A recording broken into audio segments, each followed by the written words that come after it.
Welcome back to another episode of Thinking Deeper About Growth. Today I have with me Mr. Philip DYER, who is the founder of the Healthy Leaders Academy. Welcome to the show, Philip. Thank you for inviting me. As you know, we do things slightly differently on this podcast. I'm getting that vibe. Yes, Thinking Deeper is not a typical podcast, as you know. So today I have left it to the universe to obviously decide on how our conversation will flow. So if you could pick a piece of paper and we can go from there. See if I can read it myself. Without your glasses. Absent of glasses. Fear. Oh, that's a good one. So how would you like me to proceed with that? How could you relate or could you recall a moment of fear, or was there a time in your life where fear played a part to you making a decision? It'd be odd if it didn't, and I would say yes. From a business perspective, one of the worst experiences I ever had was during the last recession, so in 2007, 2008, and business was really struggling. And I was having a hard time. And one night, all the data was lost. The whole database for the company just evaporated because the technology failed. Clearly, my fear was that we weren't able to continue trading. And I can remember just feeling like the whole world had collapsed. But the reality is that I needed to really get a grip of how I felt and rationalise it and take action. But that was a bit of a challenge. I remember it pulling me down, but it was a big lesson learned. Would you say that was a moment of you tasting an element of failure? I wouldn't put failure and fear in the same category, to be honest with you. I've done a number of presentations on the topic of failure. Failure I perceive to be a precursor to success, and you have to fail to succeed. And it's really odd if you go through life and you get everything right and everything just falls into place. And if it does, it's a big problem for you, because usually when you get to that point of hitting failure, and you will, you don't have the resources to cope with it. And that's a problem. I don't connect the two. Fear is an irrational emotion that needs to be contained. But it is one to help you to survive. Mm. If I just kind of take you back to a family situation for you, do you feel like there was an element of fear that fueled your motivation to becoming healthy based on the diabetes that was in your family? Good question, Deepa. I like that one. Thank you. Yeah, I suppose you could say that in a sense it's galvanised me into action. A personal mission I have is to die as fit as possible. Great mission. Yeah, so usually when I mention that, someone says, that's crazy, we're all going to die, nobody's going to get out of this alive. But to some extent you can choose the way that you will live your life, so that when you do shuffle off your mortal coil, you could be in a healthier condition rather than having periods of poor health, the disease that goes with it. When I see the demise of my family, mother, father, brother, primarily all associated with type 2 diabetes, what's underlying in that is the lifestyle. So my brother and I were both overweight as children before it was popular. So I know that feeling. And it was a crazy place for us to both be. Ultimately, it led to my brother becoming type 2 diabetic. My mother was the same, my father was the same, even though he had been a professional wrestler himself. Wow. And was very fit. He was overweight. When I recall going to a doctor for a checkup, I was about 21. And I thought, no, you're not a diabetic. So, but by the time you get to 40, you will be, Philip. Thanks for that. Yeah, it's exactly the thought. No, I've got a choice. So you're not a slave to your genes. How did you feel in that moment when the doctor said that to you? Out of respect to the viewing public, I won't swear, but I was in disagreement, shall we say. Did you also feel a moment of empowerment, though, that you needed to change how you were living your life, or was it you were still too young at that point? A combination of both, really, because at the time I was very fit. I was competing at karate, so I was I'd be about 21, 22, so I was still very much heavily involved in that. I just felt that, no, it's not going to happen, but I didn't really have a strategy or a plan on to how to make that happen. When I got into my early 40s, I was heavier. I used to do bodybuilding, and as often is the case when you stop, I've sort of like stayed and carried on with the weights and kept the weight on, to my benefit and definitely to improve my overall well-being.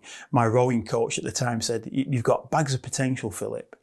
I know we're jumping around in terms of sports, but he said, "But you've got to lose a bit of extra timber." And I can remember at the time thinking, "I beg your pardon." But really, there's no hope for us if you're like martial arts, rowing, weightlifting, But there's a gap between being fit and healthy. So I was fit, but I wasn't necessarily metabolically healthy. And Tony, my rowing coach, just said, "Got to lose some weight." So I set about losing some weight and realised that at that time I was actually pre-diabetic and hadn't realised until I'd had another check. Which scarily is probably what a lot of us are as a nation. Yeah, well, there's 5 million registered type 2 diabetics, or diabetics, primarily type 2 in the UK. And subject to who you speak to, you could double that number. So it's probably around about 100% don't know they're diabetic. And that's a scary thing. I was speaking to somebody a couple of days ago, and he'd actually said that.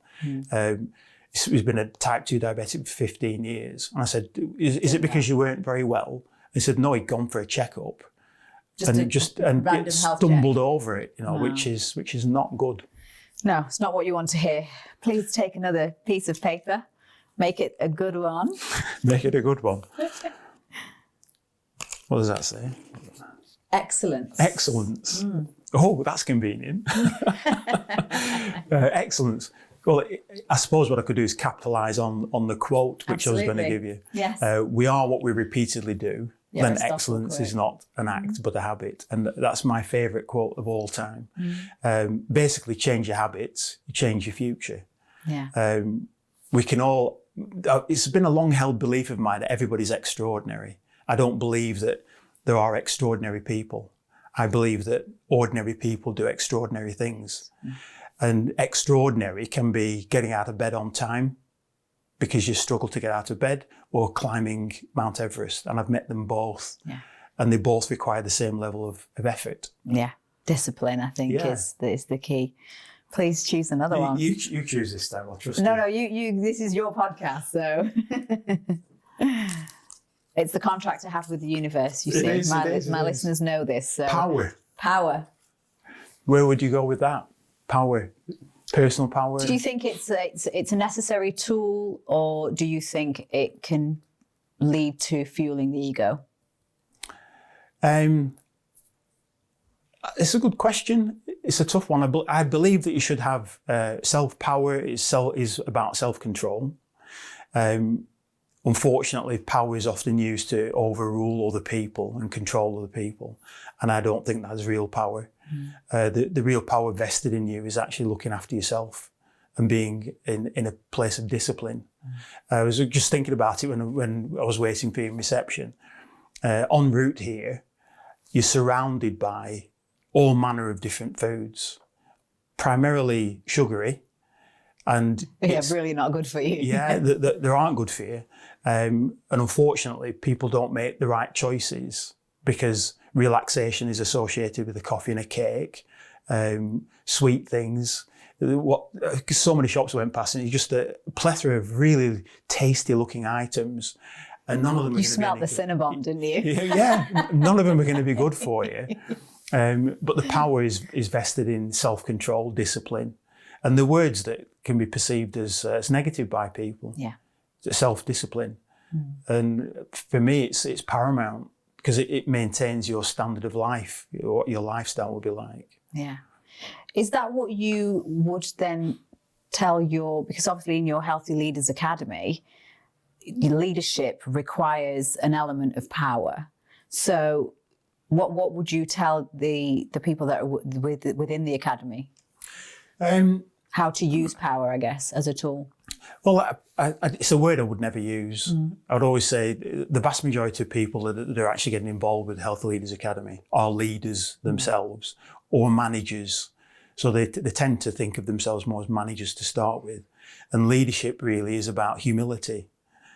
And the strength is in your humility, being human, allowing things to appear, such as I was talking to a client before I came here, and they were talking about the fact that they had some mental health issues.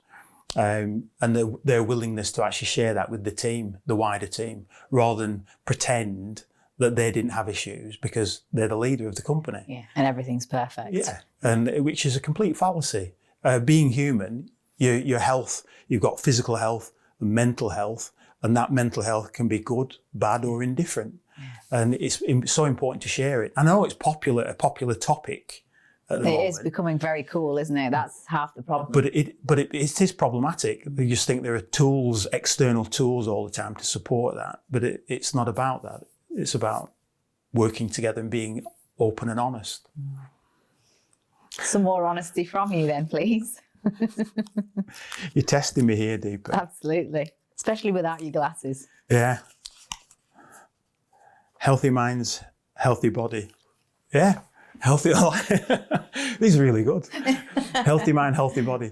There is an approach that is taken subject to a personal discipline. So if you've got a metabolic problem, so the body, that's treated in one way separately from if you've got what you perceive to be a mental health issue or problems with your brain, that's treated separately. A healthy mind, healthy body. Mens sana in corpore sano. So the Latin is healthy mind in a healthy body. You pull the two together. You can't separate them. So if you're eating, and I'm going to say crap, it will affect your brain. It is inevitable. Yes. If it's affecting your brain, it will affect what you eat. And it's the circle that continues. It's the gift that keeps on giving, unfortunately. Yeah. So the high sugar content, for instance, in a lot of people's diet, high processed foods, has definitely a profound impact on behaviour. I think it's around about statistics for about 3 years ago. It's something in the region of 64 million prescriptions for antidepressants in the UK. That's almost the same as the population. I know it won't be everybody in the population, but every time I do a presentation to a live audience, I ask them, how many of you know of somebody that's taking antidepressants? And the presentation I did last week, it was 100% of the room, 40 people in the room, everybody put their hands up. That's actually depressing. It is, particularly as, maybe I'm saying something controversial, the vast majority of people don't require, well, they don't require antidepressants.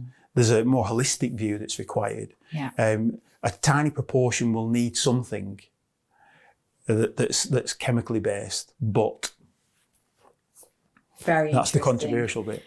This felt like too short a podcast. If you agree with me, place a comment below. Let me know that you want to hear more from Philip. This is just a little bite-sized version. Thank you so much. It was really informative, and I appreciate you being here. Thank you very much. Thank you. It was really good.